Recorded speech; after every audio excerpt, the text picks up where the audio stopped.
Jasmine's കുസീനിലേക്ക് എല്ലാവർക്കും സ്വാഗതം.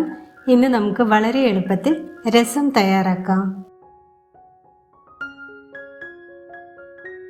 അതിനുവേണ്ടി ചെറുനാരങ്ങ വലുപ്പത്തിലുള്ള പുളി 1 കപ്പ് വെള്ളത്തിൽ കുതിർത്ത് വെക്കാം.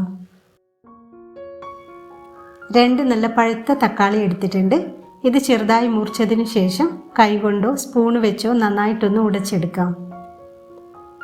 ഇനി രസത്തിന് വേണ്ട പൊടികൾ തയ്യാറാക്കാം. ഒരു ഇടികല്ലിലേക്ക് 1 ടേബിൾ സ്പൂൺ കുരുമുളക് ഇട്ട് കൊടുക്കാം.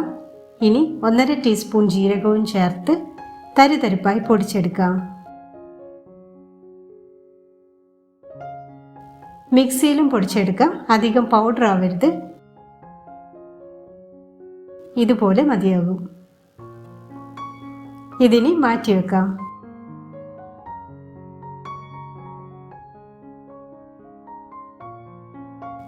ഇതേ കല്ലിലേക്ക് 10-12 വെള്ളുള്ളിയും കുറച്ച് കറിവേപ്പിലയും ചേർത്തൊന്ന് ചതച്ചെടുക്കാം.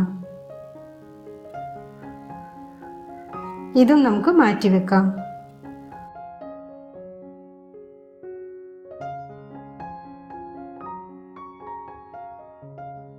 പുളി നന്നായി കുതിർന്നിട്ടുണ്ട്. ഇനി വെള്ളം അരിച്ച് ഒരു ബൗളിലേക്ക് ഒഴിച്ചു കൊടുക്കാം.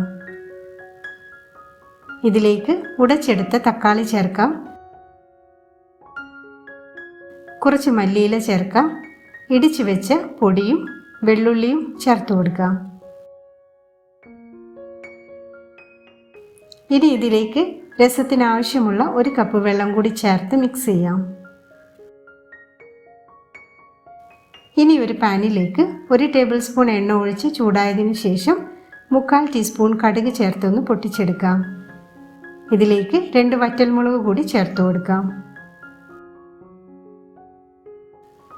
അതിനുശേഷം തയ്യാറാക്കി വെച്ച രസം മിക്സ് ഒഴിച്ചു കൊടുക്കാം.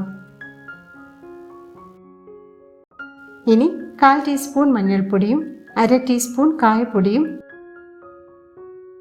ആവശ്യത്തിന് ഉപ്പും ചേർത്ത് മിക്സ് ചെയ്യാം.